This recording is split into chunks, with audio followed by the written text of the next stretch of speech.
মানে মাঝে মাঝে আমার মনে হতো যে ও আসলে মেন্টালি সিক একজন মানুষ। তো আমার হাজবেন্ডের সাথে যেটা হয় যে রুবেলের সাথে আমি কখনোই কোনো বিষয় হাইড করি না, একদম শুরু থেকেই সবকিছু তাকে আমি জানাই। শুধুমাত্র এই ঘটনাটা আমি তাকে জানানোর সাহস পাই নাই। তো হঠাৎ করে একদিন আমি যে নতুন স্কুলে পড়ি সেই স্কুলে দেখি হচ্ছে আমাকে নিয়ে খুব কানাঘুষা চলছে এবং আমি এটা মানে বুঝতে পারতেছিলাম না যে কি হচ্ছে। সবচেয়ে ইম্পর্টেন্ট যে সময়টা, আমি যে ডিসিশনটা আমি একা একা তখন নিতে যাচ্ছিলাম, যেটা বাবা মায়ের নেয়ার কথা, ওই ডিসিশনটা তখন আমি আসলে ইমেচিওর ভাবেই আমি তখন নিয়ে ফেলি। একটা আমার বিষয় আমি হাইড করতে গিয়ে আমি তার চেয়ে অনেক বড় একটা বিষয়ের জন্ম দিয়ে ফেলতেছি। এই ফিলটা তখন আমিও তাকে বলি নাই যে মরে গেলে এখানেই যাবো, তাও তাকে আমি সেকেন্ড টাইম ফোন দিব না। সকালে ওরা যখন উঠলো 6:30 7টার দিকে, তখন আমার অবস্থা খুবই খারাপ। আমার স্যাচুরেশন লেভেল তখন 83 84 অক্সিজেন। প্রিয় দর্শক এবং শ্রোতা সবাইকে আসসালামু আলাইকুম। আশা করছি সবাই অনেক অনেক ভালো আছেন। ব্র্যান্ডিং বাংলাদেশের 3rd এপিসোডে আপনাদের সবাইকে স্বাগত জানাচ্ছি। আমি কিবরিয়া, প্রডিউসিং এর রয়েছে স্টুডিও অফ ক্রিয়েটিভার্স। এবং এই অনুষ্ঠানে যারা আসতে চান, যারা আমার সঙ্গে যোগাযোগ করতে চান, তারা আমার ভিডিওর কোনায় যে ইমেল অ্যাড্রেস দেওয়া আছে সেখানে আপনারা যোগাযোগ করবেন। আসসালামু আলাইকুম, আমি কানিজ সুপ্তা। আমি বর্তমানে পূবালী ব্যাংকে সাউথ ব্রাঞ্চে কর্মরত আছি। আমি তাকে আগে থেকেই চিনতাম, আমরা একই স্কুলেরই ছিলাম। এবং সে ছিল একটু কি বলবো যে মানে তাকে দেখে সবাই ভয় পেত। সে স্কুলেই খুব মারামারি করতো, এলাকাতেও খুব মারামারি করতো এবং তাকে দেখে ভয় পেত সবাই। আমি নিজেও তাকে দেখে ভয় পেতাম। তবে আমার একটা ব্যাপার ছিল ছোটবেলা থেকেই যে যেমন জেমস বন্ড ক্যারেক্টার যখন পড়তাম কিংবা দস্যু বন্ধুর যখন পড়তাম রোমেনা আফাজের, আমি আসলে ওর মধ্যে তখন ওই চরিত্রটা দেখতে পেতাম। কোন ক্লাসে আপনি তখন? তখন আমি হচ্ছে ক্লাস 10-এ পড়ি। খুবই ছোট বয়স। ক্লাস 10-এ পড়ি। তো ও আসলে তখন যে ওরও খুব বেশি বয়স তা না, আমার চেয়ে 4 বছরের সিনিয়র হবে। আচ্ছা। প্রেম বলতে অনেস্টলি যেটা ওর রিলেশন ছিল হচ্ছে আমার বান্ধবীর সাথে ওই সময়। হ্যাঁ, ওই সময়। বাট তারপরে হচ্ছে তাকে আমার খুব ভালো লাগতো, ওই মানে দস্যু বনুহুর পড়ার জন্য। আমার মনে হয় যে এথিক্যাল জায়গাটা আসলে বোঝারও বয়স না, ওটা খুব ছোট একটা অল্প বয়স, যাকে চোখে দেখি তাকেই ভালো লাগে এরকম একটা বয়স। হ্যাঁ, বয়স একটা ব্যাপার ছিল। তারপর কিছুটা যদি আসলে পজিটিভলি দেখি ওর প্রতি, যে প্রেম ছিল ঠিকই, কিন্তু প্রেমের কোনো এক্সট্রিম লেভেল ছিল না। ওই মাঝে মাঝে একটু দেখা সাক্ষাৎ করতো, আমিই তো থাকতাম পাশে, কথা বলতেছে আমি তো থাকতাম পাশে। আমাকে বান্ধবীর পাশে আপনিই থাকতেন? হ্যাঁ, আমাকে আইসক্রিম কিনে দিত, চকলেট কিনে দিত। ওকে। তো মানে আমার মাঝে মাঝে মনে হইতো যে এই চকলেটটা তো আমি ভায়াসড হয়ে পাচ্ছি বান্ধবীর মাধ্যমে, এটা তো কেন আমার ডিরেক্টলি আসছে না আমার কাছে? ডিরেক্টলি আসবে, এটা তো যখন আমি ভাবলাম বা শুনলাম ভালোই লাগতেছিল। তো তখন একটা ভালো লাগা আসলে তৈরি হয়ে যায়। আর ঠিক সেই সময়ই আমি যখন ক্লাস 10-এ পড়ি, তখন আমার বাবা যখন বুঝতে পারে যে আসলে না, এটা মানা করার পরেও আবার একটা পজিটিভ একটা সম্পর্কে তাদের চলে যাচ্ছে, আমার মেয়েকে তাহলে আর এখানে রাখা যাবে না। এমনিতেই হচ্ছে সাধারণত ক্লাস 10-এ কখনো স্কুল চেঞ্জ করা খুবই টাফ একটা ব্যাপার, রেজিস্ট্রেশন চেঞ্জ করার একটা ব্যাপার থাকে।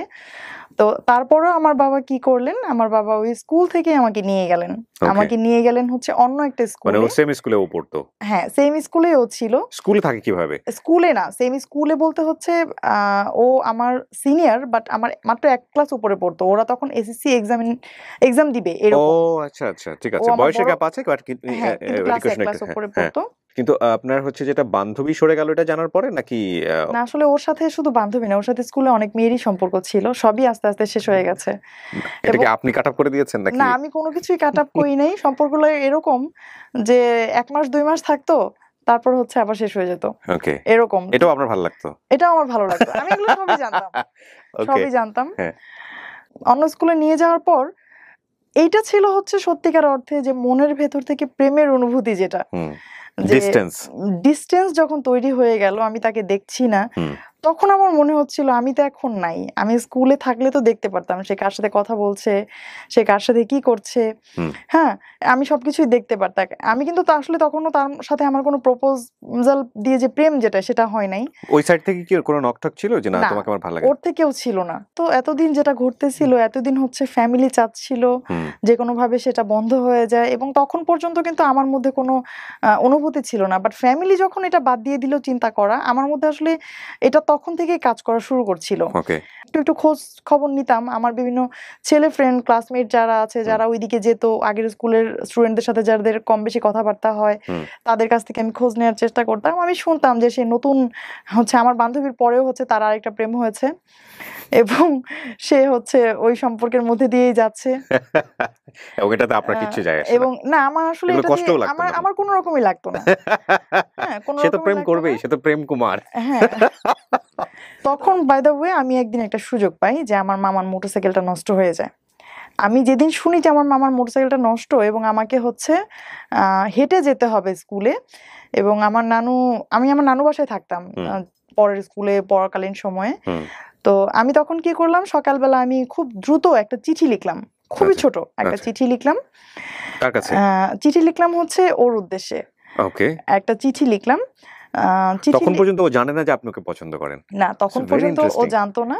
তারপর? এটাই হচ্ছে সত্যিকার অর্থে প্রথম আমার দিক থেকে তার দিকে যাওয়া কোনো ভাইবস। Okay fine. তারপর চিঠি লিখলেন? তো আমি তখন চিঠি লিখলাম। কি লিখেছিলেন মনে আছে? চিঠিটা আসলে হ্যাঁ মনে অবশ্যই আছে, কারণ জীবনে প্রথম আসলে এত আবেগ নিয়ে চিঠি। আমি পুরো চিঠিটা বর্ণনা করব না, চিঠিটা পুরোটা বর্ণনা করলে হয়তো 5-6 লাইন, বেশি না, বাট আমি জাস্ট থিমটা এরকম ছিল যে আমি তোমাকে অনেক ভালোবাসি। ওকে। আমি এটা কখনো বুঝতে পারি নাই। তুমি হয়তো প্রশ্ন করবা যে আমি না আমি শুধু তুমি না আপনি করে লিখছিলাম যে আপনি হয়তো প্রশ্ন করবেন যে আমি আপনাকে কেন স্কুলে থাকাকালীন সময় কেন কখনো বলি নাই। আসলে তখন আমার মধ্যে এই অনুভূতিটা তৈরি হয় নাই। ওকে। আর আমি জানি আপনি এখন ওই যে মেয়েটার কথা আমি শুনেছি ওইটার নাম মেনশন করলাম, ওই মেয়েটার ওনার নাম মেনশন করে বললাম যে আমি এখন জানি আপনি ওই আপুর সাথে আপনার একটা অ্যাফেয়ার আছে, আপনি কোনো সমস্যা নাই, আমি জাস্ট আপনাকে জানাইলাম যে আমি আপনাকে ভালোবাসি। That's very interesting. আপনার পরিচয় বললেন? হ্যাঁ, আমি শুধু নিজে নামটা, আমি আসলে আমাকে তো স্কুলে সবাই চিনতো। ও আচ্ছা, নামটা লিখলেন যাতে করে হ্যাঁ দেখলে আমি শুধু আমার নামটাই লিখলাম নিচে, সুপ্তা। আচ্ছা। তো বাই দ্য ওয়ে কি হলো, আমি যখন ওই গেট দিয়ে বের হচ্ছিলাম তখনই চিঠিটা আমার ডায়েরি থেকে পায়ের কাছে পড়ে গেছে এবং ওখানেই বসে আমার মামা মোটরসাইকেল ঠিক করছিল। তো আমি খুবই ভয় পেয়ে গেছিলাম। চিঠিটা আবার আমি উঠালাম, উঠিয়ে আবার মামা জিজ্ঞেস করতেছে কি এটা। তখন আমি হুট করে কি বলবো, মামাকে বলতেছে মামা বুক লিস্ট, নতুন বই কিনতে হবে, বুক লিস্ট। যাক, ব্রেন কাজ করেছে ওই সময়। হ্যাঁ। পরে মামা বললো ঠিক আছে, আমাকে এখন তো মোটরসাইকেল নষ্ট, আমাকে বিকেলে দিয়ে দিও, আমি বই নিয়ে আসবো নি কি কি লাগবে। তো তারা সবাই আমার পড়ার খুব যত্ন নিত। তো এই চিঠি দেওয়ার পরে আসলে আমি কেন যেন আমার খুব শান্তি লাগতেছিল। তো আমি এদিকে ব্যস্ত হয়ে গেলাম এবং সেই চিঠিটার কোনো রিপ্লাই যে পাবো আদৌ এমন কোনো ভরসা আমার ছিল না। তো হঠাৎ করে একদিন আমি যে নতুন স্কুলে পড়ি সেই স্কুলে দেখি হচ্ছে আমাকে নিয়ে খুব কানাঘুষা চলছে এবং আমি এটা মানে বুঝতে পারতেছিলাম না যে কি হচ্ছে। তখন আমি শুনলাম যে জয়মন্টপ থেকে একটা ছেলে আসছে, গাড়িতে করে আসছে, সাথে তার বন্ধু বান্ধব ছিল এবং মানে এই স্কুলের হচ্ছে একজন টিচার। সেই টিচারকে সে আমার কথা জিজ্ঞেস করার পর টিচার প্রথমে তথ্য দিতে চায়নি, এই জন্য সে টিচারকে খুব বকাবকি করছে এবং বাজে ভাষা ব্যবহার করছে। আমি যখন এটা শুনেছি আমি তখন বুঝতে পারলাম যে এটা ও ছাড়া কেউ না এবং তার এই কাণ্ড কারখানায় আমি মানে খুবই লজ্জিত ছিলাম। কারণ যে টিচারকে সে জিজ্ঞাসা করেছে, স্বাভাবিকভাবেই একজন শিক্ষক কখনোই তার ক্লাস 10 এ পড়া একটা স্টুডেন্টের ব্যাপারে বাইরের কারো কাছে তথ্য দিবে না, সে যতই জিজ্ঞাসা করুক না কেন। তো আমি এই সময় হচ্ছে আমার ভালোবাসাটা একদম মানে ব্লার হয়ে গেল, কারণ যে মানুষটা এই ধরনের একটা কাজ করতে পারছে সে তো ভবিষ্যতে আরো খারাপ কিছু করতে পারে। ওর নামটা আমরা জানতে পারি? কোনো সমস্যা নেই, নাম ধরে বলেন। ওর নামটা কি? হচ্ছে রুবেল। জায়েদ মাহমুদ রুবেল। সেই পরীক্ষার মধ্যেও হচ্ছে আমি খুব ভালো পড়াশোনা করছিলাম। তো মাঝখানে বাদ সাধলো হচ্ছে ওই যে যার কাছে আমি চিঠি পাঠাইলাম উনি হচ্ছে আমার জন্য একটা উপহার নিয়ে আসলো। এটা হচ্ছে আমার পরীক্ষা চলছিল, তখন এসএসসি পরীক্ষা চলছিল, সে একটা উপহার নিয়ে আসলো। উপহারটা কেমন, সেটা ছিল একটা বই। তো আমার পরদিন সকালবেলা ছিল হচ্ছে সামাজিক বিজ্ঞান পরীক্ষা। আমি আগের দিন রাতে ট্রেজার আইল্যান্ড বইটার নাম ছিল, ট্রেজার আইল্যান্ড বইটা আমি শেষ করি। ওই বইয়ের মধ্যে কিছু লেখা ছিল না? না, কিছুই লেখা ছিল না। তখন শেষ পর্যন্ত আমি সাভারেই ক্যান পাবলিক স্কুল অ্যান্ড কলেজ, আমি সেখানে ভর্তি হই। এর মধ্যে যেটা হলো, রুবেলের একদিন হঠাৎ ফোন এলো। তো ফোন দেওয়ার পর থেকে এই এতদিন পর্যন্ত যে ওর প্রতি একটা বিরক্তি, ও পরিচয় দেওয়ার পর থেকে হচ্ছে সবকিছু চলে যায় আবার। ঘন্টার পর ঘন্টা কখনোই কথা হয়নি আমাদের। ইভেন আমার মনে হয় যে সবচেয়ে বেশি আমাদের একবার কথা হয়েছিল 11 মিনিট। এছাড়া তো এই 11 মিনিট যেদিন কথা হয় সেদিন হচ্ছে আমাদের বিয়ের প্ল্যান চলছিল। বিয়ের প্ল্যান বলতে হচ্ছে ও আমাকে প্রপোজ করছিল। প্রপোজ করছিল, তো আমি তার সাথে কথা বলছিলাম ভালোভাবেই, কিন্তু আমি তাকে এক কথাই বলতেছিলাম সবসময় যে মানে আমাদের এখন কোনোভাবেই বিয়ে করা সম্ভব না, আমার একটা ক্যারিয়ার আছে, আমি সামনে মেডিকেলে ভর্তি হব, আমি আগে পড়াশোনাটা একটা ভালো একটা লেভেলে নিয়ে যাই, তুমিও কিছু একটা ক্যারিয়ারে করো, তো তারপরে আমরা বিয়ে করব। সে আবার হচ্ছে আমার সব কথা শুনতো, সে কখনোই আমাকে কোনো কিছু ফোর্স করার চেষ্টা করতো না। তো সে আমাকে সবসময় একটা কথাই বলতো যে সুপ্তা, এটা মনে হয় আল্লাহর একটা শাস্তি আমার জন্য হবে যে আমি আসলে লাইফে এতগুলো মানুষকে মনে কষ্ট দিছি, হ্যাঁ, আর ফার্স্ট মনে হয় আল্লাহ তোমার থেকে আমার এত বড় কষ্ট দিবে। আমার সবসময় বোঝানোর চেষ্টা করতো যে সে আমার অনেক ভালোবাসে, বাট তার কথা আমি সবসময় সিলি ভাবেই নিতাম, কারণ এই কথা তো সে কতজনকেই বলে আসছে, তাদেরকে তো সে ছেড়ে আসছে। কলেজে আমার একটা দুর্বলতা ছিল ফিজিক্স নিয়ে। তো আমার তখন কি হয়, ফিজিক্সে হচ্ছে রেজাল্টটা খারাপ হয়, ক্যান পাবলিকে রেজাল্ট খারাপ মানে এর চেয়ে ভয়ঙ্কর আর কিছুই নাই, যে তুমি কোনো সাবজেক্টে খারাপ করছো এর চেয়ে খারাপ আর কিছুই নাই, বাবা মাকে ডাকায় অনেক কিছু করতে হয়। তো এই যে একটা ভয়, আমি কিন্তু ওই দিনের আগ পর্যন্ত তার সাথে চিন্তা ভাবনা কখনোই যে আমি এখন বিয়ে করবো না, ভবিষ্যতে বিয়ে করব। তখন আমি তাকে কি বলি যে আচ্ছা ঠিক আছে বিয়ে করব, কিন্তু আমি তোমার কথায় আমি তোমার সাথে যাব না, তোমার ফ্যামিলি যদি আমার সাথে কথা বলে, তারা যদি সাপোর্ট দেয়, তাহলে আমি তোমাকে বিয়ে করব। আর তখন পরিস্থিতিটা এমন ছিল যে আমার একটা পার্সোনাল একটা কি বলবো নিজের একটা ক্যারিয়ার তৈরি হচ্ছিল, ওই সময় আমার বাবা আমাকে কোনোভাবেই বিয়ে দিবে না। কিন্তু আমার কথা হচ্ছে যে আপনি ফিজিক্সে খারাপ করার পরে ডিসিশনটা কেন নিলেন? এখন যদি আমি আমার বাবা মাকে বলি আমার প্রতি যে আমার বাবা মা আত্মীয় স্বজনের যে একটা এক্সপেকটেশন, এটা নষ্ট হয়ে যাবে, আমার প্রতি তাদের একটা ধারণা খারাপ হয়ে যাবে, এই লজ্জা আমি কোথায় রাখবো? এই লজ্জাটা আমি কোথায় রাখবো? তখন আমার কি হয় যে আমি তখন ওরে বলি যে ঠিক আছে চলো আমরা বিয়ে করি। মানে বিয়ে করবো, লেখাপড়া বাদ দিয়ে দিব না, তাহলে ফিজিক্সের রিকভারিটা কিভাবে হবে? আমি শেষ করি। ওকে বল প্লিজ। পড়বো, বাট পরবর্তীতে অন্য কোথাও পড়বো, হ্যাঁ অন্য কোথাও পড়বো আরো ভালোভাবে, লাগলে আমি একই আর গ্যাপ দিয়ে দিব, মানে তারপর আমি আমার বাবার সামনে দাঁড়াবো না। ফাইন। সো বিষয়টা এরকম ছিল যে আসলে এই ফিজিক্সের খারাপটা আসলে অন্য কোনো ভাবে ডাইভার্ট হবে শুধুমাত্র বিয়ের রিজনে, যে না আমি বিয়ে করে ফেলেছি দ্যাটস ওয়াই আমি 1 বছর গ্যাপ, কিন্তু আসলে তো রিজন হচ্ছে ফিজিক্স। এক্স্যাক্টলি। এটা কিন্তু এখন পর্যন্ত মনে হয় এই প্রোগ্রামটা দেখার পরে আমার বাবা জানবে, এই ঘটনা কিন্তু আমার বাবা এখনো জানে না যে আমার সেই সময় ফার্স্ট ইয়ারের থেকে সেকেন্ড ইয়ারে ওঠার সময় আমি ফিজিক্সে একটা সাবজেক্টে আমি ফেল করি। ওকে, এটা আমার বাবা এখনো জানে না। ফিজিক্সে ফেল করে আপনি কেমিস্ট্রিতে ঢুকে গিয়েছেন। হ্যাঁ, তখন আমাদের মধ্যে খুব ভালো একটা কেমিস্ট্রি তৈরি হয়ে যাচ্ছিল। কিন্তু বিষয়টা আসলে কিন্তু সত্যি যে ওই সময়ের আগ পর্যন্ত তার সাথে যে কথা বলছিলাম, আমি ফোন দেওয়ার পর থেকে 1 মাস হয়ে গেছে প্রায় কথা বলছিলাম, আমার মধ্যে তখন একবারও কাজ করে নাই হ্যাঁ আমি বিয়ে করব। তখন আমার মধ্যে একটা ওই এরকম ভাব চলে আসছিল যে এই হইলে হলো, না হলে না। আমরা বলি failure is the pillar of success, তো ওই সময় যেটা ছিল যে আসলে failure is the pillar of marriage. তখন এটা কিন্তু বাংলাদেশে অনেক মেয়েদের ক্ষেত্রে এটা হয়। হ্যাঁ, failure is the pillar of marriage. Okay, হ্যাঁ বলেন প্লিজ। কিন্তু আমি আসলে যদিও ফিজিক্সে খারাপ করেছিলাম, এটা ও জানতো যে আমি ফিজিক্সের কারণে তোমাকে লাইফে নিচ্ছি, মানে ফিজিক্স চেঞ্জ করতেছে? ও জানতো। ওকে। এর মধ্যে আবার ওকে বললাম যে তুমি এক কাজ করো, তুমি একটু আমার বাসায় একটা মানে প্রপোজাল আবার পাঠিয়ে দেখো বাবা কি বলে।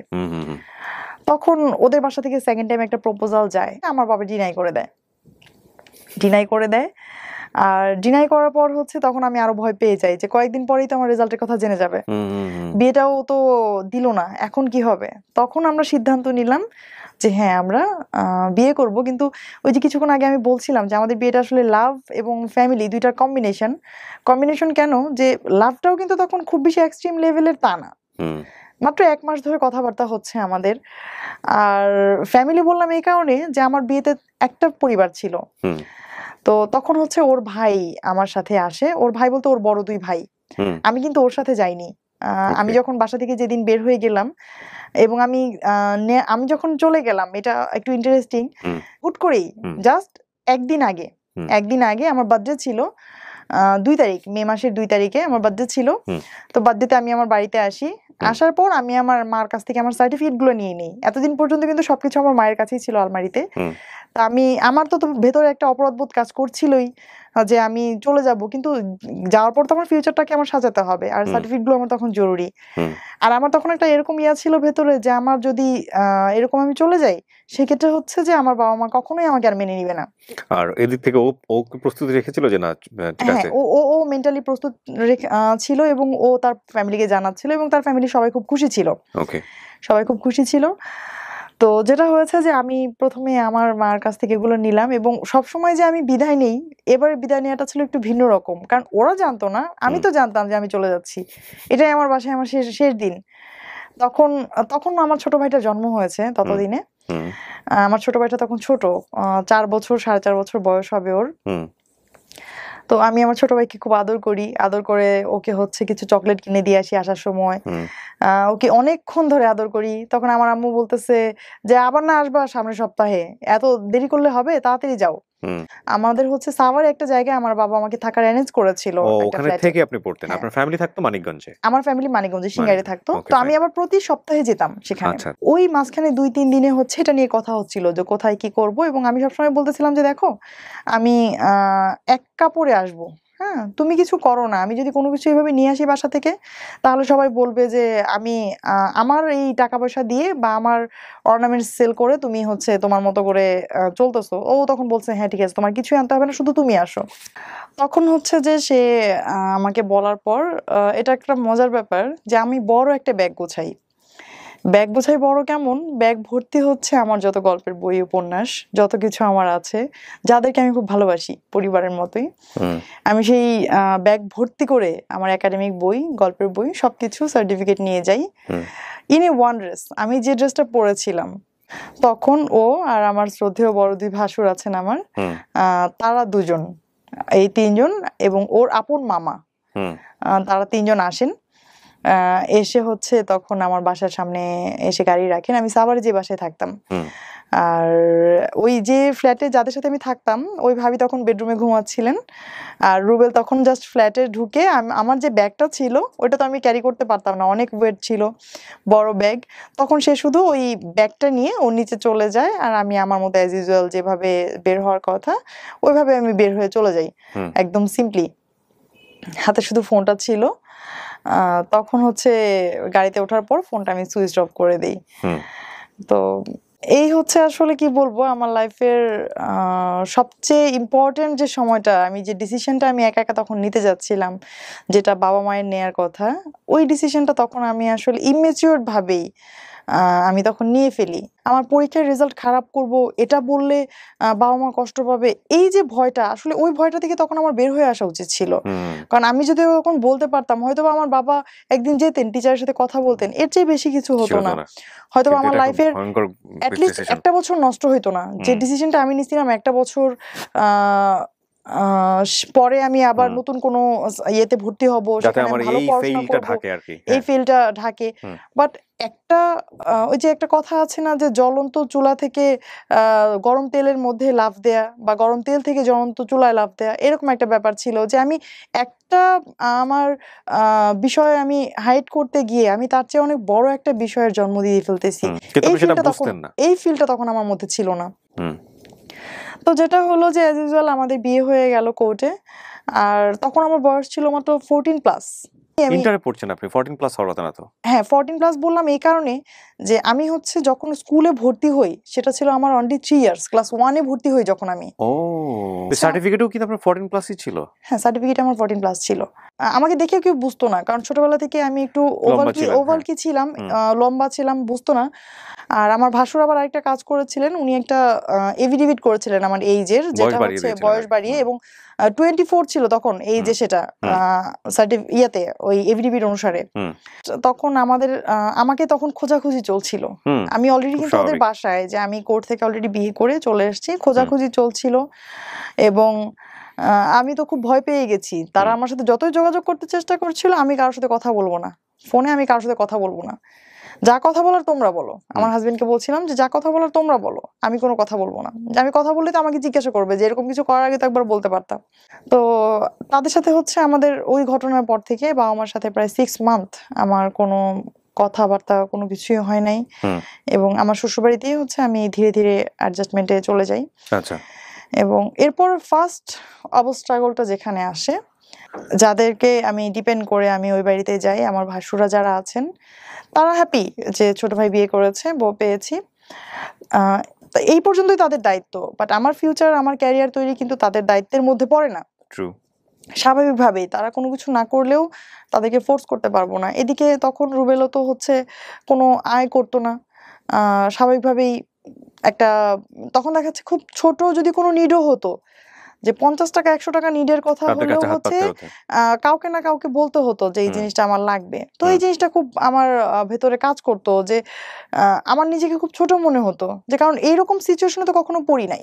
ফার্স্ট টাইম ইউ রিয়ালাইজ না, রিয়েল লাইফটা রিয়ালাইজ তখন করতেছেন। তখন হচ্ছে প্রথম আমার মনে হলো যে না আসলে তো এটা খুব জরুরি ছিল যে একটা কিছু করে একটা ফিনান্সিয়াল সাপোর্ট তৈরি করে বিয়েটা করা। ফার্স্ট ধাক্কাটা আসে হচ্ছে আমার পড়াশোনা নতুন করে শুরু করায়। College change. যে আমাকে তো ওই কলেজে তো আমি আর আসলে নতুন করে পড়ার কোনো সুযোগ ছিল না, কারণ আপনি তো জানেন ক্যান পাবলিকে হচ্ছে একটা ফেল করলে, হ্যাঁ, ম্যারিড ম্যারিড হয়ে গেলে ম্যারিড আর হলে হচ্ছে খুব টাফ। আর আমি যেহেতু আনম্যারিড অবস্থায় ভর্তি হয়েছিলাম, তারপর আমি পড়াশোনা করতে পারতাম হাইড করে, যদি হচ্ছে আমার ওই ফিলটা না আসতো। এখন তো হচ্ছে আমার হাজবেন্ডকে আমি শো করতে পারবো না আমি যদি আনমেরিড হয়ে ওখানে পড়াশোনা করতে যাই, আর বাবা মার সাথে তো কোনো সম্পর্কই নাই, সুতরাং আমি তো ক্যান পাবলিকে পড়তে পারবো না।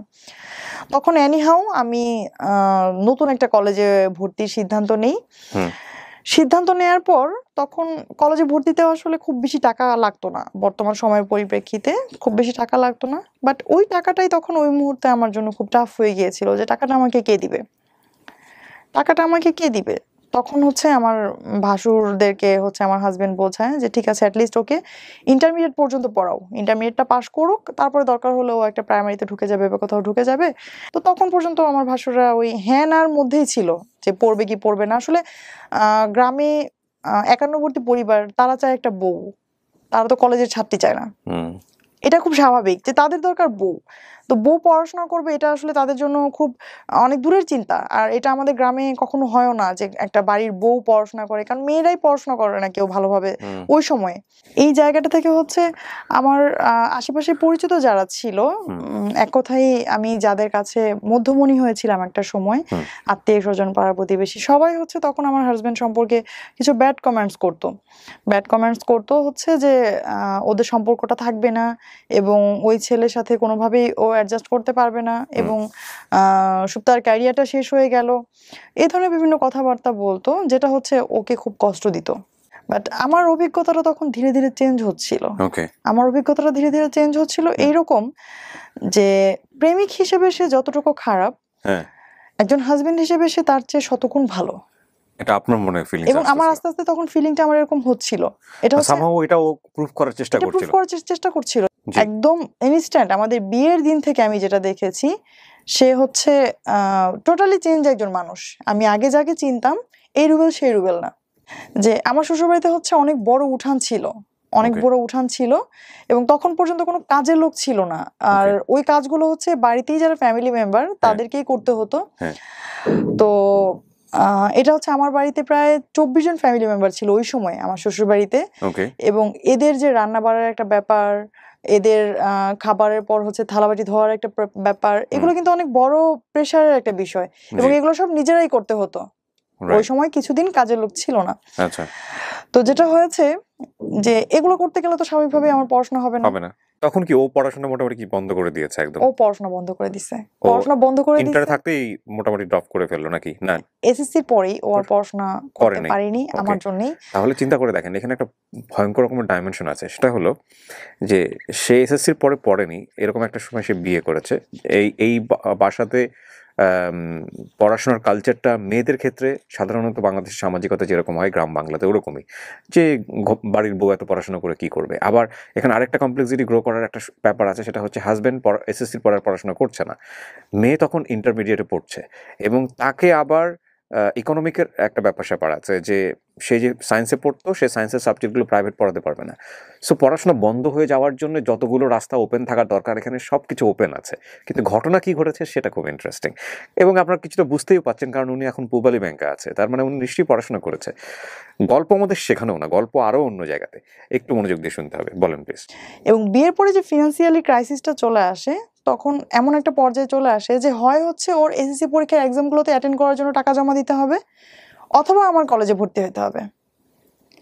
এখন সে বলে যে দেখো আমি তো ভালো স্টুডেন্ট না বেশি, আমি হয়তো পড়াশোনা করব কোনো রকম, আমার পড়াশোনাটা চলতে থাকবে, বাট তুমি তো ভালো স্টুডেন্ট, তুমি তোমার পড়াশোনাটা চালায় যাও। তখন সে আমার জন্য এই স্যাক্রিফাইসটা করে যে সে পড়াশোনা না করে সে আমার জন্য পড়াশোনার একটা অপরচুনিটি তৈরি করে দেয়।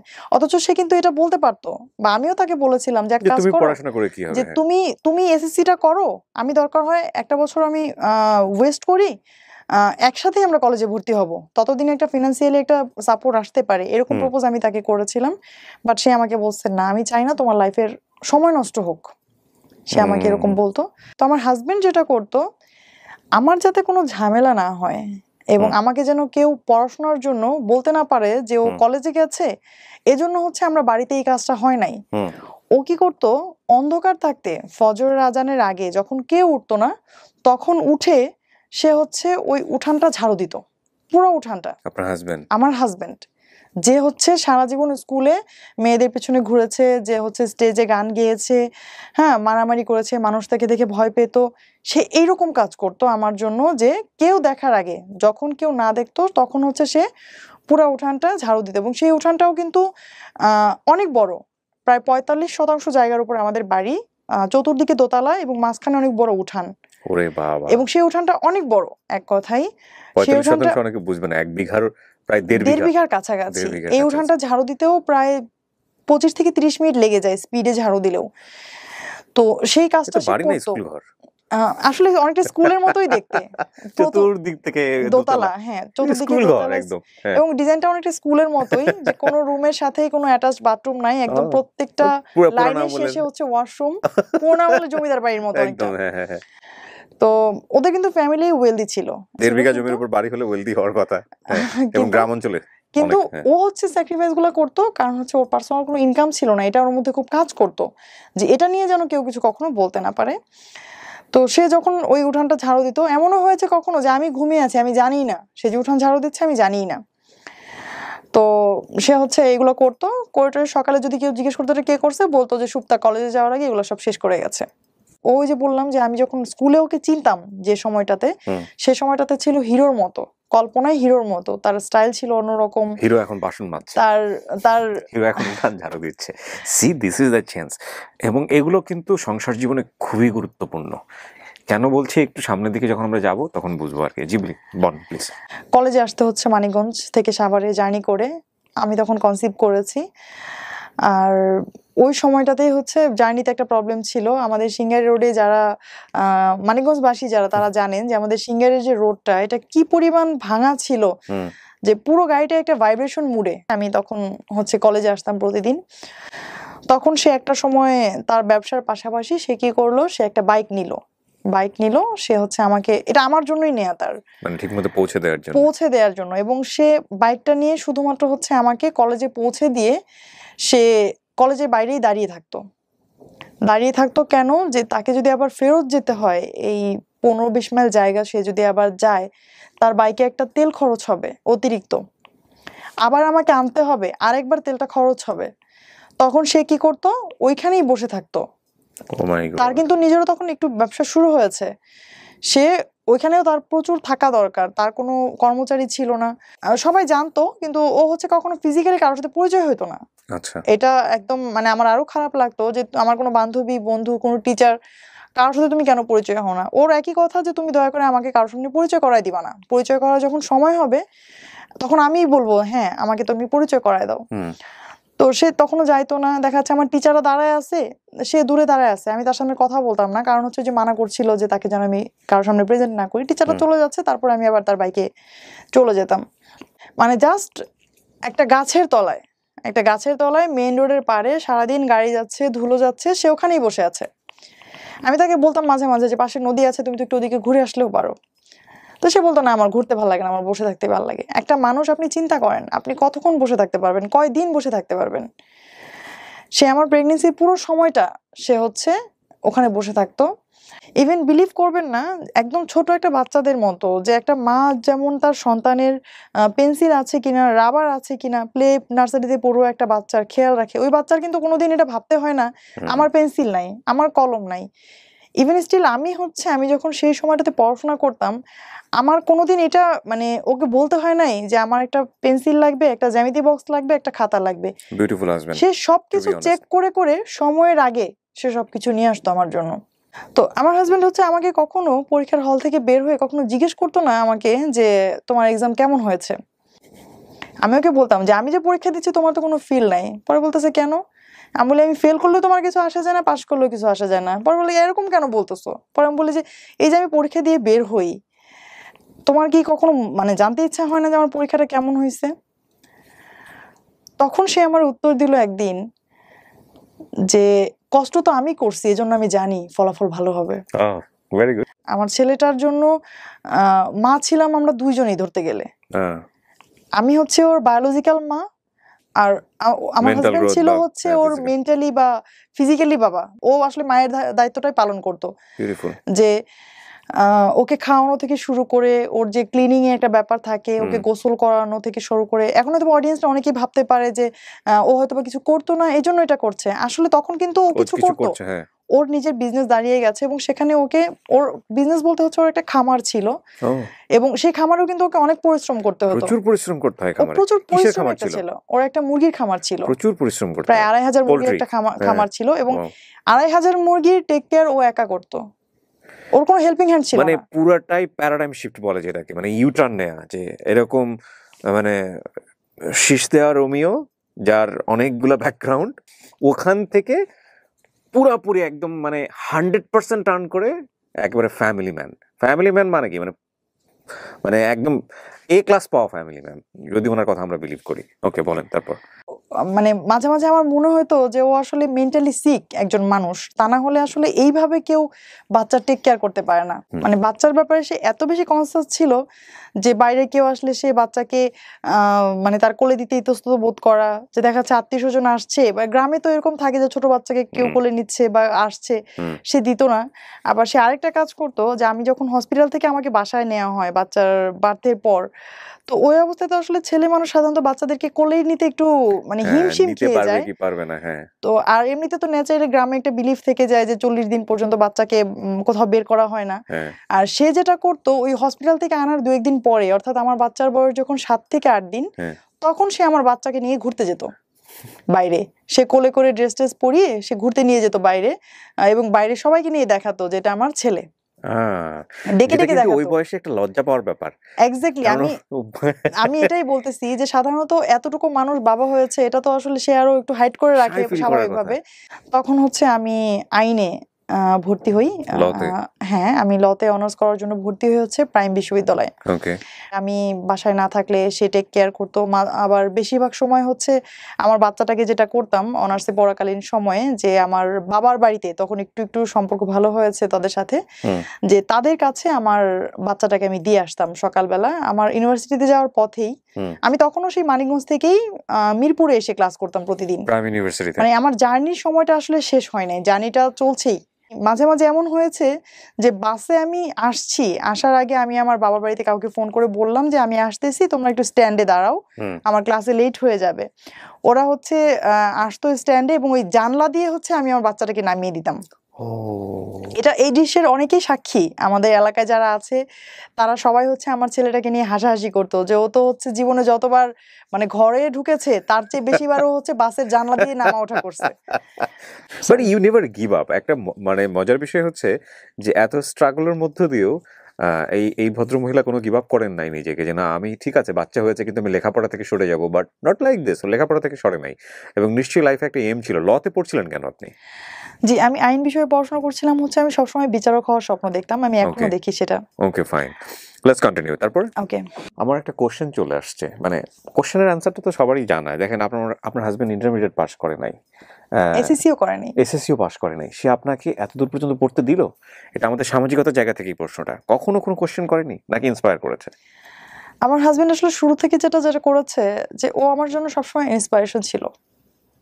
সব সময় আমার কখনো কোনো একটা মুহূর্তের জন্য মনে হয় নাই যে ও আমাকে কোনো একটা জায়গা থেকে একটু একটা ইনফেরিয়রিটি কমপ্লেক্স হবে না, যে ভোগে না, অনেকে কিন্তু ভোগে। আমাদের সমাজটা কেমন, আমাদের সমাজে বিয়ে করতে গেলেও দেখা হয় যে ওয়াইফের উচ্চতা হাজবেন্ডের উচ্চতা থেকে কম কিনা। যদি এটাও একটু বড় হয়ে যায়, ওটাকে স্বাভাবিক চোখে দেখা হয় না। এবং এটা শুধু গেল চোখের দেখা।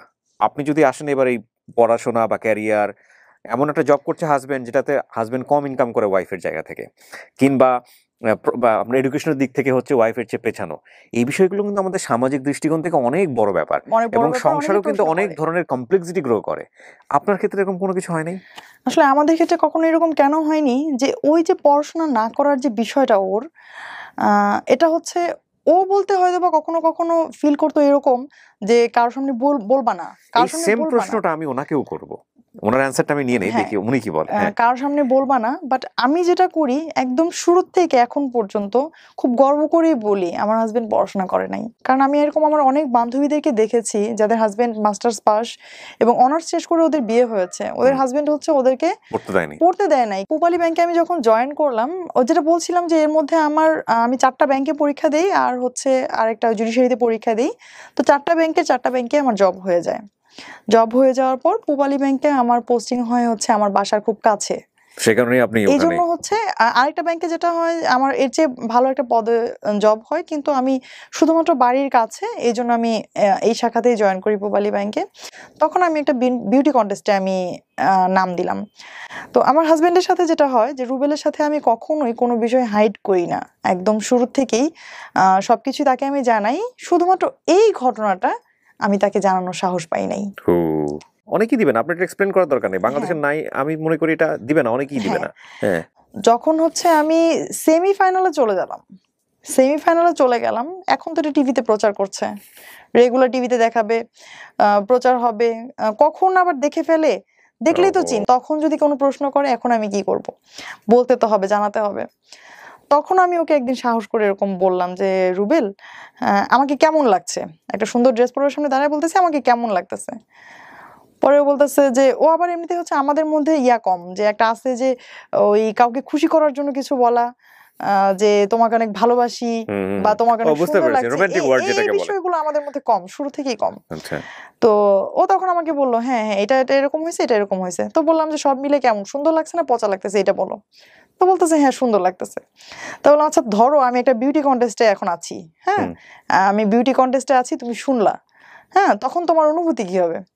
তখন ও দুষ্টামি করে বলতেছে যে আমি তো তখন মানে মাইকিং করে প্রচার করব যে আমার ওয়াইফ হচ্ছে বিউটি কন্টেস্টে আছে, এই সেই, হাসতেছে।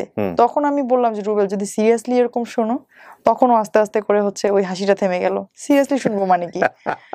পরে তখন ওরে মানে একদিন পরে আমি আবার বলতেছি রুবেল আমি কালকে যেটা বললাম আসলে কিন্তু বিষয়টা এরকম। তখন হচ্ছে ও প্রথমে একটু রেগে গেল হচ্ছে আমাদের মধ্যে আসলে যে এতক্ষণ যেটা বলতেছিলাম যে ভালোবাসার যে বিষয়টা, কেয়ারিং এর যে বিষয়টা, এইটা যেমন তীব্র আমাদের মধ্যে কিন্তু রাগও তীব্র। রাগ হচ্ছে আমরা দুজনের সাথেই প্রচন্ড, এবং আমাদের এটা খুব কমন যে প্রতিদিনই কমপক্ষে একবার হলেও ঝগড়া হয় যে কোনো বিষয় নিয়ে, এবং ঝগড়াটা এরকম যে ঝগড়া হচ্ছে 10 মিনিট পরে আবার খুব স্বাভাবিকভাবে কথাবার্তা, কিছু হয়ই নাই। এটা খুব জরুরি, ঝগড়াও জরুরি, এই মিনিমাইজেশনটাও খুব জরুরি সংসার জীবনে। জি। তো তাকে আমি জানালাম, জানানোর পর সে প্রথমে তো আমার বাবাকে ফোন দিল, মাকে ফোন দিল। এতদিনে কিন্তু এই যে এতগুলো বছরে তাদের সাথে কিন্তু তার এত ভালো একটা সম্পর্ক হয়ে গেছে যে তাদের কাছে হচ্ছে আমার চেয়ে তার প্রায়োরিটি বেশি হয়ে গেছে এখন। তো এনিহাউ আমি আমার বাবা মাকেও বোঝালাম, ওকেও বোঝালাম যে দেখো আমি যে পর্যায়ে এসেছি, যতটুকু করেছি, এই যে প্রায় 80,000 থেকে 5,000, 5,000 থেকে 100, 100 থেকে 28, 28 থেকে এখন আমি সেরা 17তে আছি। এখনো তুমি যদি আমাকে মানা করো রুবেল, আমি আর একদিনও এখানে যাব না, তুমি বিলিভ করো। তুমি আমাকে মানা করবা, আমি সুপ্তা সেখানে যাব না, ঠিক আছে? বাট তুমি এতটুকু আমার উপর ভরসা রাখবা, আমি কখনোই জীবনে এমন কোনো কাজ করব না যেটা তুমি কোনোভাবে শুনলে তুমি কষ্ট পাবা। তোমাকে কষ্ট দেওয়ার মতো কোনো কিছু আমি কখনো করব না। তখন ও বলতেছে যে ঠিক আছে, সে আমার এখানে কোন ড্রেস পরবো, কি করব, তার একটাই বিষয় ছিল যে তুমি হ্যাঁ কন্টেস্টে যাবা, বাট তোমার মধ্যে যেন শালীনতা থাকে। আর শেষ পর্যন্ত আল্লাহর রহমতে আমি এখানে সেকেন্ড রানার আপ নির্বাচিত হই। ওকে, কি ছিল কন্টেস্টটা? এটা ছিল হচ্ছে মিসেস মিলেনিয়াম ইউনিভার্স 2020। কারা করেছিল এটা? এটা করেছিল হচ্ছে মিডিয়া পার্টনার ছিল এটিএন বাংলা। আচ্ছা। আর মালয়েশিয়া বাংলাতে দেখিয়েছে? হ্যাঁ এটিএন বাংলাতে দেখিয়েছে। কত সালে এটা? এই যে রিসেন্টলি হলো না? রিসেন্টলি ফেব্রুয়ারিতে হয়েছে 2020 এ। ও সো আপনাকে তো অনেকে চিনবে তাহলে। আমি এই ধরনের অনুষ্ঠান তেমন একটা দেখি না, যে কারণে আমি আসলে রিকগনাইজ করতে পারছি না। না আমাদের আবার এখানে একটা ব্যাপার হয়েছে যে আমাদের প্রোগ্রামের পরে এটার প্রচারণা কম হয়েছে, কারণ করোনার কারণে সবকিছু ওই ফেব্রুয়ারির পর থেকেই তো সারা বিশ্বেই একটু ইয়া হয়ে গেছে, এই জন্য হচ্ছে আমাদের এই অনুষ্ঠানটা পরবর্তীতে আর মানুষের সামনে তেমন ভাবে প্রেজেন্ট করা হয়নি। আমি কিছু টিভি উপস্থাপনার সাথেও জড়িত। আমি কিছু আইন বিষয়ক প্রোগ্রাম আমি উপস্থাপনা করি, এটিএন বাংলাতেও আছি। তো দর্শকরা হয়তো অনেকে আমাকে দেখেছেন। তো আমি সবসময় একটা জিনিস খেয়াল রাখি যে আমার ক্যামেরার সামনে আমি বসে আছি, ক্যামেরার পেছন থেকে আমাকে যারা দেখছেন ওইখানে কিন্তু শুধুমাত্র আমার দর্শক নাই, ওইখানে আমার বাবা বসে আছে, আমার হাজবেন্ড বসে আছে। এই চিন্তাটা আমার মাথায় থাকে সবসময়। তো এই ছিল হচ্ছে আমাদের সত্যিকার অর্থে এতদিন পর্যন্ত It's a huge support, man.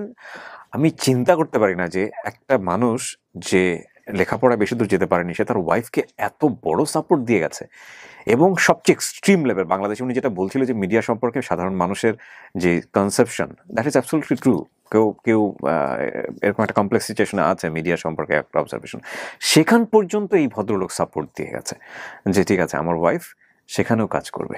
Wow, I must salute you sir first of all. আর গল্পটা আরও বাকি, টুইস্ট আরও সামনে। কেন বলছি সাম্প্রতিক সময় এটা একটা খুবই জরুরি গল্প। এরই মধ্যে লাস্ট রোজাতে আমি অসুস্থ হয়ে যাই, হঠাৎ করে অসুস্থ হয়ে যাই। এটা ছিল হচ্ছে মে মাসের 2য় সপ্তাহ। আমি অসুস্থ হয়ে যাই 2020-এ। তো অসুস্থ হয়ে যাওয়ার পর আমি প্রথমেই আমি আগেই বলেছি যে আমি কোনো কিছুই আবেগ দিয়ে চিন্তা ভাবনা করার আগে চিন্তা করি হচ্ছে এর সমাধানটা কি। আর বর্তমানে যেহেতু সারা দেশে একটা প্যান্ডেমিক একটা সিচুয়েশন ক্রিয়েট হয়ে গেছে, তো আমি কি করেছি যে আমি সাথে সাথে আমার ডাক্তারের সাথে কনসাল্ট করেছি। তো ডক্টর আমাকে প্রাইমারি কিছু মেডিসিন দিলেন। মেডিসিন দেওয়ার পর হচ্ছে আমি গেলাম টেস্ট করার জন্য। যখন ওই মেডিসিনও কাজ হচ্ছিল না, টেস্ট করার জন্য, তখন আমার যেটা হয়েছে যে আমার তখন ঠান্ডা, সর্দি, যেটা গলা ব্যথা, সিম্পটম থাকা, মাথা ব্যথা, জ্বর সবকিছুই ছিল এক কথাই। মানে এগুলো কি এমন কোনো কিছু টের পাচ্ছিলেন যেগুলো সাধারণত আগে হয় নাই? গলা ব্যথাটা অনেক বেশি লাগতেছে বা এরকম কোনো কিছু? আমার আবার একটা ব্যাপার হচ্ছে আমার আগে থেকেই রাতে জ্বর আসার একটা প্রবণতা আছে। আচ্ছা। আর একটু ফ্যানের বেশি বাতাসে থাকলে, এসিতে থাকলেই হচ্ছে আমার এরকম হয়। তো এসিতেও 2-1 দিন ঘুমানো হয়েছে রাতে, তো সেজন্য হতে পারে। তো আমি তখন কি করলাম, আমি গেলাম কোভিড টেস্টের জন্য গেলাম। যাওয়ার পর হচ্ছে আমাদের ওখানে ব্যবস্থাপনাও খুব সুন্দর ছিল সাভারে। তো আমি যাওয়ার পর আমার টেস্টের রেজাল্ট আসলো নেগেটিভ। এটা হচ্ছে মের 18 তারিখে আমি টেস্ট করি, 19 তারিখে আমার রেজাল্ট আসে নেগেটিভ। তো এর মধ্যে তো আমি মেডিসিন নিচ্ছি, ডক্টরের অ্যাডভাইস অনুসারে মেডিসিন নিচ্ছি। নেয়ার পর হচ্ছে আমি এদিকে ঈদে আমাদের যেহেতু সাভার থেকে আমাদের বাড়ি যেখানে খুব কাছে, না যাওয়ারও কোনো অজুহাত নাই। তো আমরা ঈদে এই করোনার প্রেক্ষাপটে আমরা গেলাম, ওখানে গেলাম। তো ওখান থেকে যখন আমি ফিরেছি তখন কিন্তু আমার এতদিনের যে সিমটম গুলো করোনার, ওগুলো আমার অলমোস্ট হচ্ছে কেটে গেছে। বাট একটা সমস্যা যেটা আছে যে আমার প্রতিটা রাতেই জ্বর আসতো, আর আমি কোনো স্মেল পেতাম না নাকে। এটা আমি অনেকের কাছেই শুনছি এখন যে করোনাতে যারা এফেক্ট হচ্ছে তারা স্মেলটা পাচ্ছে না, স্মেল পেতাম না। আর আমি যেটা করেছি যে আমি আবারও গেলাম টেস্ট করতে, যে আমি যদি এফেক্ট হয়ে থাকি, আমি হয়তো বা আগেটা ফলসও আসতে পারে, বিভিন্ন জায়গায় এরকম শুনছি। তো আমি আবার টেস্ট করতে গেলাম। টেস্ট করতে যাওয়ার পর আমাকে, ওই দিন ছিল ফ্রাইডে, যেদিন আমি টেস্ট করতে যাই ফ্রাইডে ছিল। তো আমাকে ওখান থেকে বলে দিল যে আপনার তো কোনো কিছুই নাই, আপনি অযথা আসছেন একটা কিট নষ্ট করতে, এরকম ভাবে তারা বলছিল যে আপনার তেমন কোনো সিমটম নাই, রাতে সামান্য জ্বর আসে, এটা তো আসলে করোনার কোনো ইয়া না। তো আমি টেস্ট করে বাসায় চলে আসলাম। তারা আমাকে বলল যে যদি হচ্ছে আপনার যদি পজিটিভ হয়, আগামীকাল আপনাকে ফোন দিয়ে জানিয়ে দেওয়া হবে। তার আগেও আসলে মেসেজগুলো তেমন আসতো না, আইডিসিআর থেকে আসতো না। তো আমাকে জানাইলো যে আপনাকে ফোন দিয়ে জানিয়ে দেওয়া হবে, আর যদি ফোন না যায় তাহলে আপনি ধরবেন নেগেটিভ। ওকে। তো আমার শুক্র শনি ব্যাংক বন্ধ থাকে, আমি যেহেতু শনিবারে আমার কোনো ফোন আসে নাই, আর আমি এদিকে এই শুক্রবারের পর থেকে আমার জ্বরও আসে নাই, আমি রবিবারে খুব স্বাভাবিকভাবে অফিস করতে যাই। আমার অফিসে সব কলিগদের সাথে আমি অফিস করি। আর সন্ধ্যায় আমি জানতে পারি যে আমার করোনা পজিটিভ। সন্ধ্যায় আমাকে আইডিসিআর থেকে ফার্স্ট একটা মেসেজ দেয়। মেসেজ পাওয়ার পর আমি আমার উপজেলা হেলথ কমপ্লেক্সে আমি যোগাযোগ করি তাদের সাথে। তখন তারা তাদের ইমেল চেক করে দেখেন, হ্যাঁ আমি করোনা পজিটিভ। তখন আমার হাজবেন্ড, আমার ছেলের বয়স এখন 10 বছর, আমরা একই রুমে ছিলাম, একই জায়গায় বসা, ফ্লোরে বসেছিলাম। তো আমি মেসেজটা দেখার সাথে সাথেই প্রথমে ওদেরকে জানাই যে আমার তো করোনা হয়েছে। ওই রুমের মধ্যেই ওরা বসা একসাথেই। তো আমি ওকে জানাইলাম যে তোমরা দূরে যাও, আমার করোনা হয়েছে, আমার কাছে কেউ আইসো না। তখন আমার হাজবেন্ড হেসে দিছে যে যদি কিছু হয় তো এতক্ষণই হয়ে যেত, তোমার সাথে তো আমরা কবে থেকেই আছি, এই মুহূর্তে দূরে যাওয়ার কি আছে। তারপর আমার বাচ্চা আসছে আমাকে গলা জড়ায় ধরে কান্না করার জন্য, আমি ওকে সরাই দিছি যে না বাবা, যতক্ষণ আমি জানতাম না ততক্ষণ জানতাম না, যখন আমি জানি আমার করোনা হয়েছে তখন আমি অবশ্যই আমি চাইবো না তোমরা কেউ আমার কাছে থাকো। আর যেহেতু আমি সুস্থ, আমি সবকিছু করতে পারছি, তো সাথে সাথে আমি আমার সেপারেট একটা রুমে চলে গেলাম আইসোলেটেড থাকার জন্য। আর আমি আমার ব্রাঞ্চের যে আমাদের ব্রাঞ্চ ম্যানেজার স্যার, আমি তাকে ফোন দিয়ে জানালাম যে স্যার একটা মিস্টেক হয়ে গেছে, আমি তো জানতাম না আমার করোনা, আমি তো আজকে সারাদিন ব্যাংকে ছিলাম।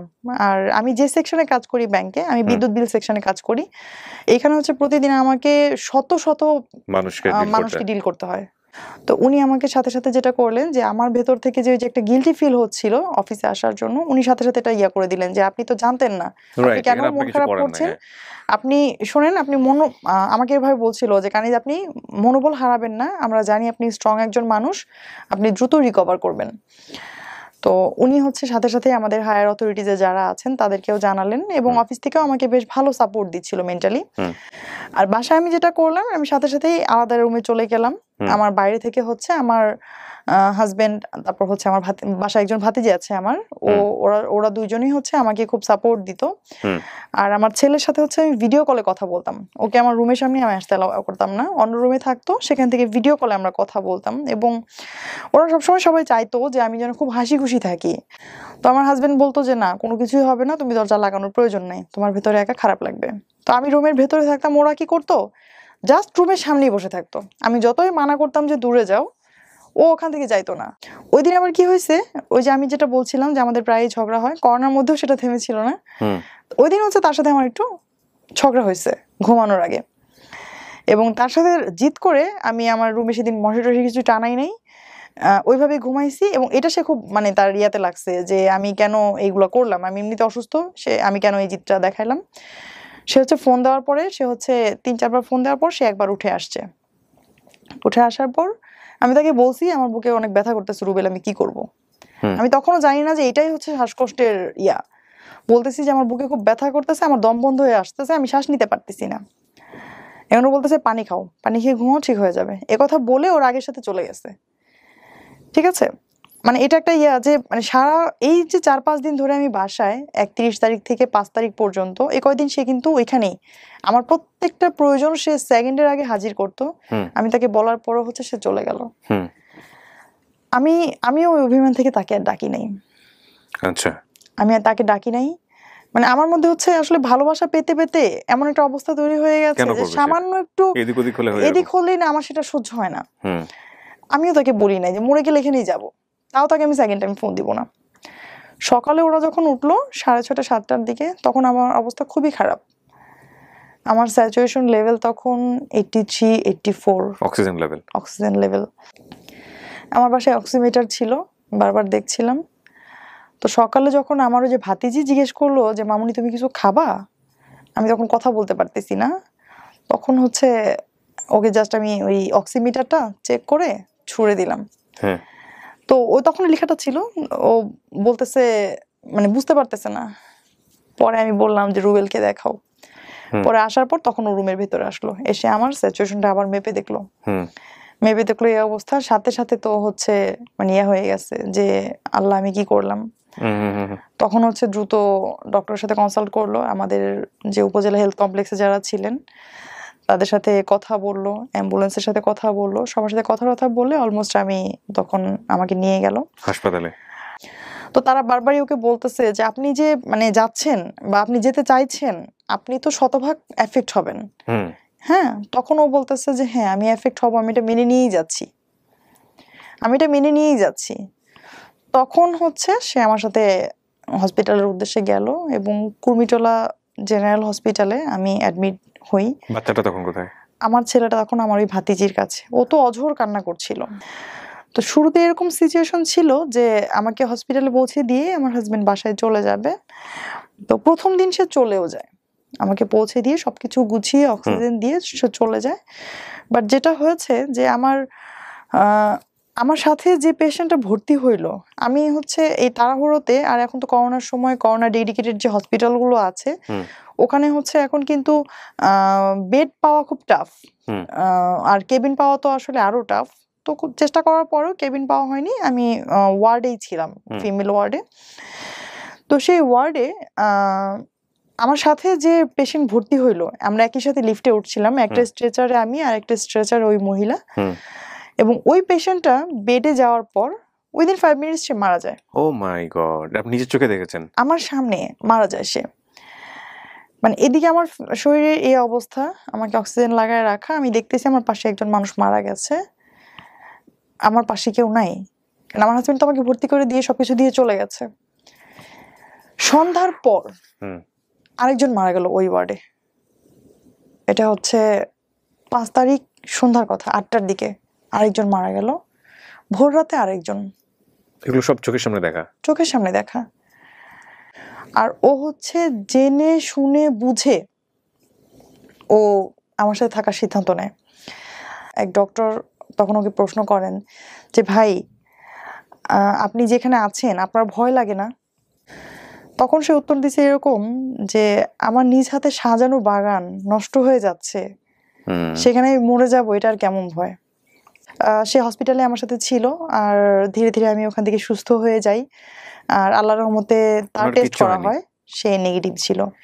এটা একটা অ্যামেজিং পার্ট ছিল। প্রিয় দর্শক, যে মানুষটিকে নিয়ে আমাদের এতক্ষণ ধরে একটা উপাখ্যান চলছে, সেই মানুষটিকে নিশ্চয়ই আপনাদের দেখার একটা চেষ্টা তৈরি হয়েছে, এবং তাকে আমি এই মুহূর্তে আনতে চাই আমার ভিডিওতে।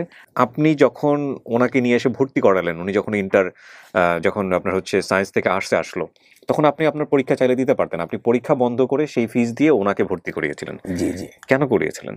আসলে ওই সময় আমার ইনকাম সোর্স বা ওইরকমই আমার ছিল না। কিন্তু আমাদের সমাজে আমরা যেটা দেখি, একটা ছেলেই পড়াশোনা করে, একটা মেয়ের পড়াশোনা বন্ধ হয়ে যায়। না, আমার চাইতে আমি চিন্তা ভাবনা করছি আমার চাইতেও ভালো মেধাবী, ভালো ওই স্টুডেন্ট ভালো, যদি আমার চাইতেও ভালো কিছু করতে পারে, ও আমার চাইতেও ভালো আগাতে পারে, আরো বেশি সামনে যেতে পারে। তো এর জন্য আমি চাইছি যে আমি প্রয়োজনে একটু পিছনে থাকি, ও একটু আগে যাক। আমাদের সমাজে সাধারণত এরকম হয় না, এবং একটা শিক্ষিত মানুষের পক্ষে এটা এক্সপেক্টেড যে সেক্ষেত্রে আপনি বেশি দূর পর্যন্ত পড়াশোনা করতে পারেননি, সেরকম একটা জায়গায় থেকে আপনার ওয়াইফকে আপনি স্নাতকোত্তর পর্যন্ত পড়িয়েছেন। অসাধারণ, অসাধারণ। আমি বলতে চাই, জি, ওকে শুধু এই মাস্টার্স অনার্স বা এইগুলি না, আমি ওর পাসপোর্ট পর্যন্ত করছি, যে যদি ব্যারিস্টারি করার জন্য লন্ডনে যেতে চায় আমি সেখানে পাঠানোর জন্য ইচ্ছুক। যদি আমার ইনকাম সোর্স বা আমার যদি এরকম অ্যাবিলিটি না থাকে, আইএলটিএসে ভর্তি করে দিয়েছে এটার জন্য। আমার জন্য এরকম যদি নাও থাকে, প্রয়োজনে আমার ভাগের জমি যা আছে, যদি আমার ভাইরা বা আমার বাবা যদি এরকম সাপোর্ট না করতো বা করেও, প্রয়োজনে আমি আমার জমি করে আমি ওকে ইতে পাঠাইতাম, বা যেভাবেই হোক আর কি, একটা করতাম আর কি। বিউটিফুল। আমি অবাক হচ্ছি কারণ আমরা আসলে সংসার জীবন নিয়ে যে ধরনের জিনিসগুলো সবসময় চোখে দেখি, যে হাজব্যান্ডকে সবসময় একটা হাইটে থাকতে হবে, ওয়াইফকে তার সবসময় বিলো হাইটে থাকতে হবে, কিন্তু এইখানে আসলে দুইজন মানুষের জন্য পরিপূরক হয়ে যাওয়ার যে বিষয়টা, আপনাদের দেখে আমাদের অনেক কিছু শেখার আছে। লাস্ট টাইম যে ড্রাইভটা আপনি দিয়েছেন করোনার ক্ষেত্রে, নিজের জীবনের ভয় টয় সবকিছু ছেড়ে দিয়ে, এটা কেন করলেন? আমি এই টিভিতে, ইউটিউবে, বিভিন্ন চ্যানেলে, ফেসবুকে যখনই ঢুকতাম, বাবাকে রেখে ছেলে পালাইছে, বা মাকে রেখে, এরকম অনেক বোনকে রেখে, ভাইকে রেখে, এরকম অনেকেই অনেক জায়গায় পালাই গেছে। তো আমার ধারণাটা ছিল যে উপরলা যদি মৃত্যু রাখে, দুজনকে একসাথেই নিয়ে যাবে। এতদিন শুনেছি আমরা যে যাকে ভালোবাসো তাকে ছেড়ে দাও, সে যদি তোমার থাকে তোমার কাছে ফিরে আসবে। আজকে হচ্ছে আমরা তার একটা বেস্ট এক্সাম্পল দিলাম। আমরা দোয়া করি যে আপনাদের ভবিষ্যৎ একেবারে যতদিন পৃথিবীতে বেঁচে আছেন এরকমই থাকেন, আপনারা আজকের পরে একেবারে এক্সাম্পল হয়ে যাবেন, এবং অনেক কাপলের কাছেই অনেকে দেখে এটা জেলাস ফিল করবে যে আমাদের সংসারটা কেন এরকম না, অনেকে বলবে যে না, যদি সংসার করি তাহলে এরকমই সংসার হওয়া উচিত। কিন্তু আমরা দোয়া করি যাতে আপনাদের এই জায়গাটায় কোনো পরিবর্তন না আসে। আরেকটা বিষয় আমি একটু জানতে চাই, মিডিয়াতে যখন উনি আসলেন প্রথম পর্যায়ে কম্পিটিশন করে, এবং আপনি প্রাথমিকভাবে যখন জেনেছিলেন, এটা আমাদের সামাজিক প্রেক্ষাপটে অনেক সময় আমরা এটাকে মানি না, সাপোর্ট দিই না, যে ওয়াইফ মিডিয়াতে কাজ করে, বা হাজব্যান্ডের জায়গাতেও অনেক সময় কমপ্লেক্সিটিতে পড়ে। তো আপনি এক পর্যায়ে ওনাকে ছাড় দিলেন, শুধু তাই না, উনি এখন মিডিয়াতে টুকটাক কাজ করেন, সেগুলোকেও আপনি সমর্থন করেন কেন? এই মিডিয়া মানেই খারাপ, এটা আমাদের ভুল ধারণা। কেননা এই যদি ওর যদি নেচার বা ওরকম যদি আমি খারাপ দেখতাম বা কোথাও চলাফেরা রাইট। ভুল ত্রুটি দেখতাম, তবে আমি নিজেই অনেক আগেই সাবধান হয়ে যেতাম। আমি তোর কখনো দুর্বল জায়গা বা ওইরকম কোনো কিছু পাইনি চমৎকার। কোথাও। তো যদি না পাই, তাহলে অযথা যদি ও যদি ওর প্রতিভা দিয়ে যদি আগায় যেতে পারে, আমার তোকে থামিয়ে রাখার কোনো অধিকার আমার নেই। True. তো আমি চাইছি যে ওর প্রতিভা দিয়ে ও আগায় যাক। ঝগড়াঝাটি হয় না সংসারে? হ্যাঁ, ওটা তো টুকটাক হয়। ওটা ওটা ওটা টুকটাক হবেই। ওটা ছাড়া তো আসলে সংসার না। এই ঝগড়াঝাটি ভালোবাসা এই নিয়েই সংসার। না, ডেফিনেটলি আমি এটা বিশ্বাসও করি, কিন্তু সেটাকে কত সুন্দরভাবে মিটিগেট করা যায়, কত সুন্দরভাবে কমিয়ে ফেলা যায়। আমাদের ঝগড়ার একটা নিয়ম নীতি আছে। ওই সময় দেখা গেছে আমরা অনেক সময় অনেক অনেক কথাবার্তা বলি না, তো 1 ঘন্টা 2 ঘন্টা কাটতে কাটতে বিকেল হলে দেখা গেছে আমি বের হইতেছি, ওই আমার শার্টটা বা মোবাইলটা চাইলাম, ও তখন ওই রাইগে আমার হাতে একটু ছুঁড়ে দিল বা কাছে এসে দিল, এইভাবে করে দেয় আর কি। আচ্ছা। তো যেভাবে তো রাত চলে আসে, তো রাত আসলে পরে তখন ওই যে সর্বশেষ কথা হলো এই খাটে তো ঘুমাইতেই হবে, ফ্লোরে তো আর শোয়া যাবে না। তো যখন ওই খাটে যাই, তো ওই সময় আমি দেখা গেছে ওর দিকে যাইতেছি, ও আস্তে আস্তে বালিশ নিয়ে ওইদিকে চাপতেছে, আমি যাচ্ছি ওর দিকে, ও ওদিকে যাইতেছে। তখন বাধ্যগত ভাবে ওই সময় কানের কাছে যায় ওর চুলটা সরাই দিয়ে তখন আমি গান ধরি। আমাদের ওই এমপি মহোদয় একটা গান করছেন আমাদের মমতাজ, ওই গানটা ওকে একটু প্রথম এটা শুনে আর কি। শোনার না কি গান? এক বালিশে 2টি মাথা, তুমি ছোট কইরা কেন কও না গো কথা, ঘুমাইলা ঘুমাইলা রে বন্ধু পান খাইলা না, ঘুমাইলা ঘুমাইলা রে বন্ধু পান খাইলা না, না না না। এটা বলার সাথে সাথে হচ্ছে আমি মানে হাসতে হাসতে শেষ। শুধুমাত্র সার্টিফিকেট থাকলেই একজন মানুষ শিক্ষিত হয় না। আমার হাজবেন্ড সুশিক্ষিত। এগ্রিড। আমি বিশ্বাস করি যে উচ্চশিক্ষিত একজন মানুষের সাথে বিয়ে হলেও হয়তোবা আমি মানসিকভাবে এতখানি সুখী হতাম না ওকে নিয়ে আমি যতখানি সুখী। আলহামদুলিল্লাহ। সো আন্তরিকভাবে ধন্যবাদ জানাই রুবেল ভাই এবং কানিজ, আপনাদের দুজনকে, আপনাদের সন্তানদের জন্য শুভকামনা। আপনারা আজকের এই অনুষ্ঠানের পরে আপনারা অনেকের জন্যই উদাহরণ হয়ে যাবেন। অনেক ভালো থাকবেন আপনারা। অনেক ধন্যবাদ। কিবরিয়া ভাই, আপনাকে অনেক ধন্যবাদ আমাদেরকে এই প্রোগ্রামে ডাকার জন্য। জি, আপনাকে শুধু ধন্যবাদ দিব না, ধন্যবাদ ছোট করতে চাইব না, আপনাকে আমি একটা স্লোট জানাতে চাই। থ্যাংক ইউ ভাই, থ্যাংক ইউ ভেরি মাচ।